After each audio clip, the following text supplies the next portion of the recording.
Nginamukela Khanyisani TV mawumusha ngicela subscribe khona uzothola amavidiyo khona uzowathola isikhathi siwakhiqiza. Nganze amathongo. Oqala mawuzoba umkhulu nkhazimulo. Into yokuqala engizoyenza ukuhlambulula imoya yakho. Ngiyibone ukuthi bambisene. Ngenze sure ukuthi bonke ba-aligned. Emva kwaloko siqeda ukuyihlambulula senza sure ukuthi ba-aligned. Sesayihlunga imoya yakho.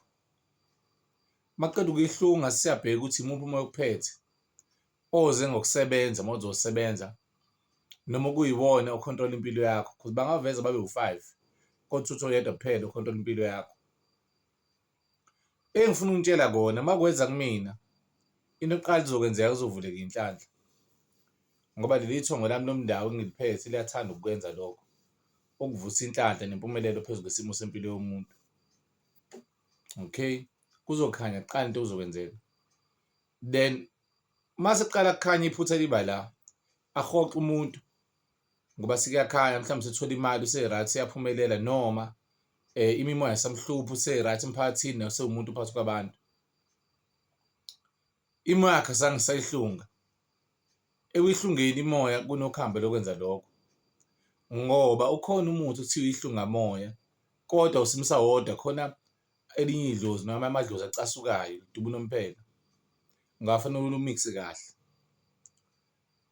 Mase uyihlungile-ke leyo moya usuwazi uma umuntu emphethe sefanele umgayele leyo moya iy'mpande zaleyo moya kahle njalo.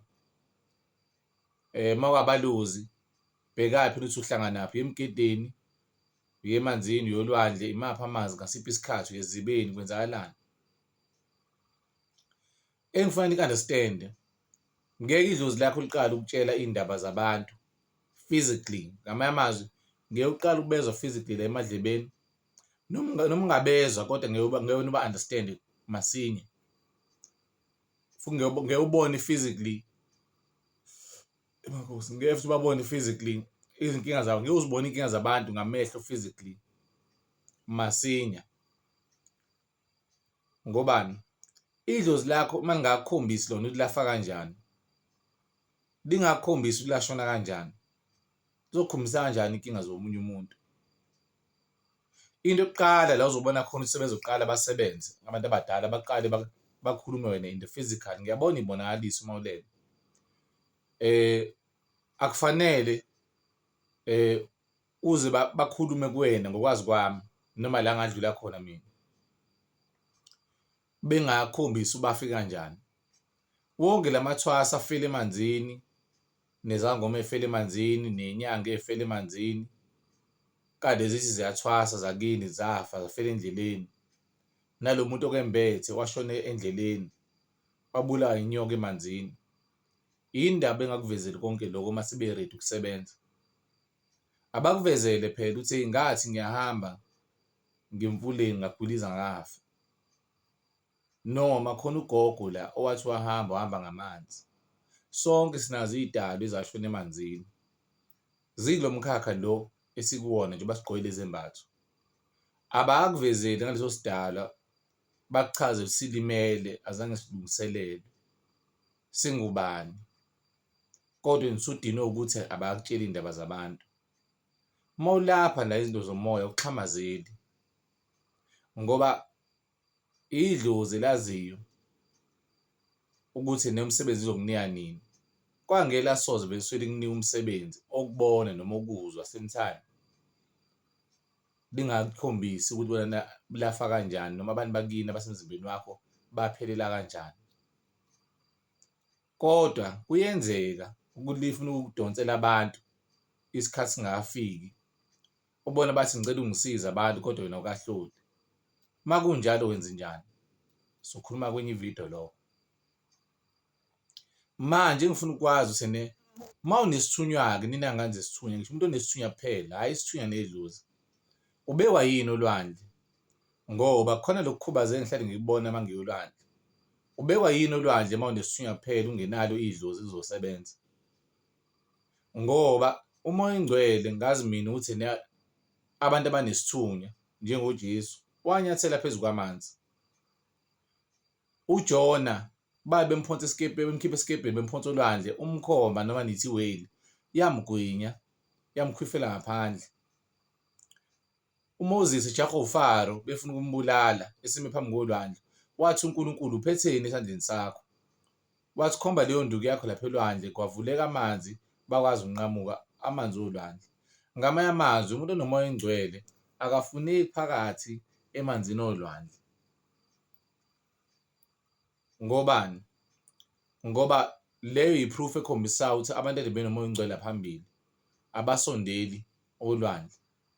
Ngaphandle mazoba nedlozi. Uyabona ulwandle liyisigodlo sabantu abadala, kodwa futhi liyi-gateway, liyisango lokudlula ucross over kulo munye umhlaba, hhayi ngoba behlala olwandle. Phela olwandle kwabhalwa kwadocument ukuthi la kwawela khona uSathane ney'ngilosi zakhe. Yingakho phela khona indawo ethiwa i-Bermuda Triangle la bawela khona.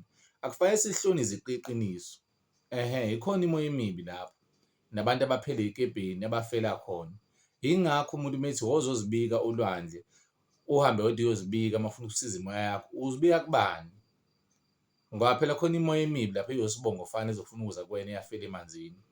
Njengoba umuntu ekwazi ukudlwengula le emhlabeni akugcinazele physical, akubambe akudlwengule, nakwela moya khona umoya okwaziyo ukuthi nofuna ukudlwengule, kuthiwa i-spiritual intrusion. Uyangizwa? Manje uma uzohamba uzibike nje uthi ngiyolanda umndawo, imuphi wona? Uzobona ngani manje bakwafa abantu abaningi kanje baphela lelo lwandle? And bayakutshela ukuthi olwandle khona uSathane phakathi. Bayakutshela ulwandle khona ingilosi yamanzi, khona inzuzo, imoya emibi nemihle. Okay? Manje ngiyadideka mina umuntu wesithunywa meyolwandle.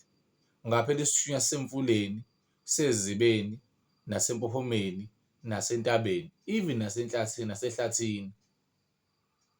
Uthole omunye umuntu kuthiwa hamba uthanda zaphansi esihlahla. Ubani othe ngena ngoba uzibona usemanzini, uzibona ungaphansi kolwandle, wena wangena.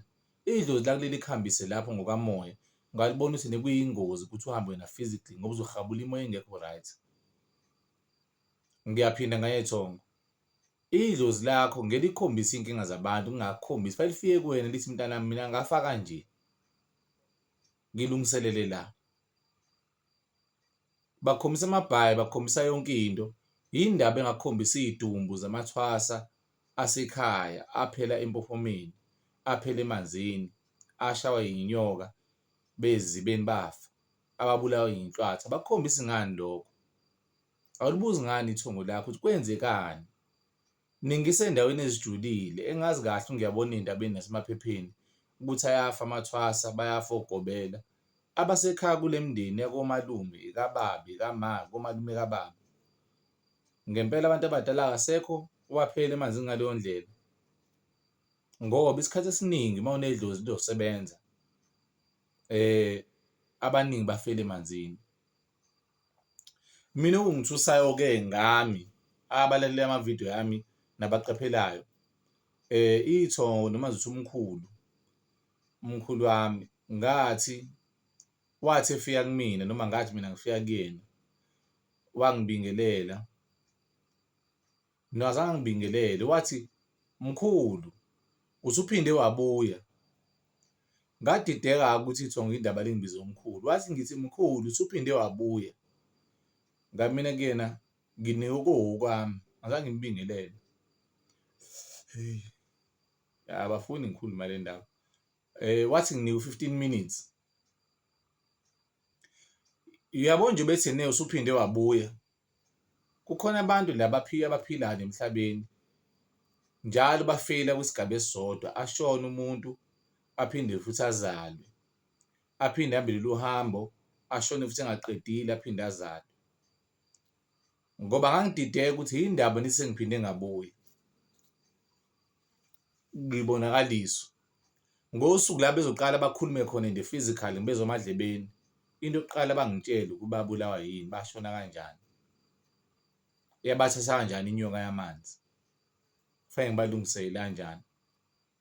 Yindaba pho udinwe mangikunika iy'mpande zobahlambulula, baqale bakhulume emaphuphweni akho, bakuthwasise ngamaphupho, bakunike impilo engcono, bakunike amathenda, bakunike imali. Udinwe wena ukuthi awukakahlolile abanye abantu. Ungahlolela kanjani abanye abantu bengakutsheli abantu abakuwena ukubafa kanjani?